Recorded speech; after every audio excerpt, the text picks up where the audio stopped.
जय हिंद। एक बार फिर आप सभी का मेरे YouTube चैनल पर स्वागत है। और आज इस वीडियो में हम बात करेंगे एयरफोर्स के XY ग्रुप का जो एग्ज़ाम होता है उसकी प्रिपरेशन के रिगार्डिंग। तो सबसे पहले मैं आपको मेरा इंट्रोडक्शन दे देता हूँ। मैं आयुष सैनी और मैंने एयरफोर्स का एग्ज़ाम 5 बार क्लियर किया हुआ है। इसी के साथ नेवी का एग्ज़ाम 1 बार और NDA 3 बार क्लियर किया हुआ है। तो बेसिकली आज मैं आपको बताने वाला हूँ कि कौन सी वो टिप्स और ट्रिक्स थी जिसकी वजह से मैंने अपने एग्ज़ाम ये जो भी थे इतनी बार क्लियर कर पाया। और इसी के साथ अगर अभी तक किसी भाई ने चैनल को सब्सक्राइब नहीं किया तो चैनल को सब्सक्राइब कर ले। और अगर किसी को किसी भी चीज़ के रिगार्डिंग डाउट हो, कैसा भी डाउट हो, तो आप मेरे को मेरी इंस्टाग्राम ID @ayushsaini99 या फिर आप कमेंट सेक्शन में बता दीजिए। I will be there to help you. आपके जो भी डाउट होंगे मैं वो क्लियर कर दूंगा। तो सबसे पहले मैं बता देता हूँ एयरफोर्स के XY ग्रुप में जो X ग्रुप होता है उसके रिगार्डिंग कि आप X ग्रुप की तैयारी किस तरीके से करें। सो बेसिकली जो मेरे को जो प्लस पॉइंट था वो ये था कि मैंने मेरी 12th क्लास में और 11th क्लास में जो भी थे बेसिक्स मेरे थोड़े ठीक थे और मैंने उनमें थोड़ा ठीक ठाक मेहनत कर ली थी। तो अब आपको अगर एयरफोर्स X ग्रुप की तैयारी अच्छे से करनी है, लाइक सबसे पहले मैथ्स की बात करता हूँ। तो मैथ्स में क्या होता है, जो मैथ्स का सीन ये है कि 11th और 12th का मैथ आता है एयरफोर्स के X ग्रुप में और बिल्कुल ईजी, जिसको अपन बोल सकते हैं बिल्कुल फॉर्मूला बेस्ड, चाहे वो 11th हो या फिर 12th, totally formula based question आते हैं। तो आप एक काम कर सकते हैं कि चैप्टर वाइज जितने भी आपके मैथ्स के चैप्टर हैं, like starting from sets to दो जो 3 dimensional probability whatever it is, जितने भी आपके हुए उनके सबके फॉर्मूला नोट डाउन कर लें एक सीट में और उनको रिवाइज करें। ठीक है। इसके अलावा मैंने एक वीडियो बनाई थी बहुत बहुत पहले जिसमें मैंने ये एक्सप्लेन किया था कि मैथ्स के कौन कौन से चैप्टर ऐसे हैं जो इंपॉर्टेंट हैं, जहाँ से क्वेश्चन बार बार उठते हैं। जैसे मैं आपको एग्जांपल के तौर पे बताऊं कि मैट्रिक्स हो गया, डिटर्मिनेंट हो गया, प्रोबेबिलिटी हो गई, 3 डायमेंशनल वेक्टर, ठीक है, ट्रिग्नोमेट्री तो बहुत इंपॉर्टेंट, इंटीग्रेशन डिफरेंशिएशन, ये कुछ चैप्टर ऐसे हैं जो काफ़ी इंपॉर्टेंट है और इन पे बहुत ही ज़्यादा क्वेश्चन पूछ लेते हैं। परम्यूटेशन कम्बिनेशन भी एक काउंट कर सकते हैं।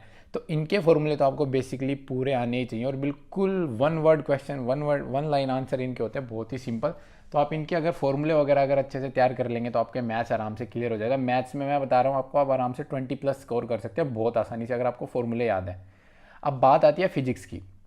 फिजिक्स थोड़ा सा टफ पड़ता है, टफ इन द सेंस क्योंकि फिजिक्स के थोड़े कॉन्सेप्ट वगैरह थोड़ा वाइड हो जाता है, क्योंकि मैथ्स में तो क्या है फॉर्मूले फॉर्मूले पढ़े हो जाता है काम, फिजिक्स में क्या थोड़े कॉन्सेप्ट समझने भी पड़ते हैं और वो सब।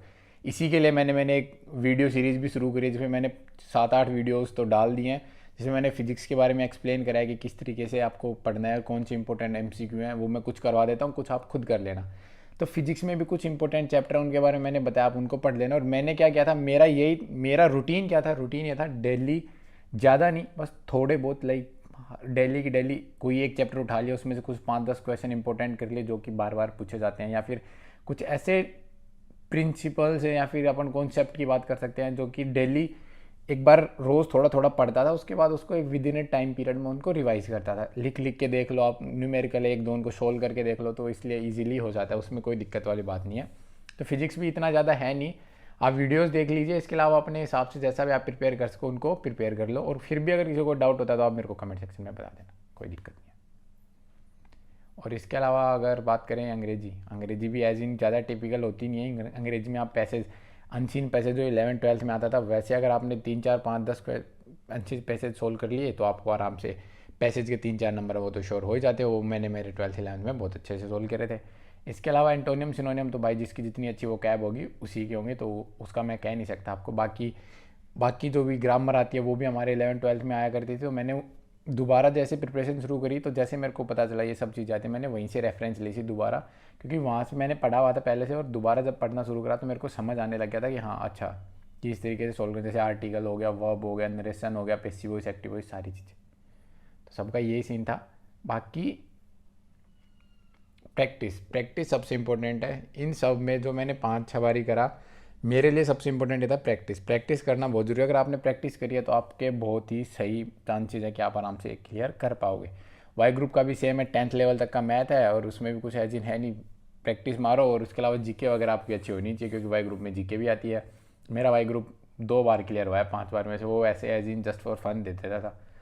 इसके अलावा और भी कोई किसी को कोई डाउट हो प्रिपरेशन के रिगार्डिंग, आप मेरे को कमेंट सेक्शन में बता दीजिए, I will be there to help you. और जल्दी मैं वीडियोज़ ले आऊँगा इसके रिगार्डिंग, और भी जो एक्सपेक्टेड कट ऑफ वगैरह जो भी कुछ होता है उन सब के रिगार्डिंग भी। तो चैनल को शेयर सब्सक्राइब जरूर करें। Thank you. जय हिंद, जय भारत।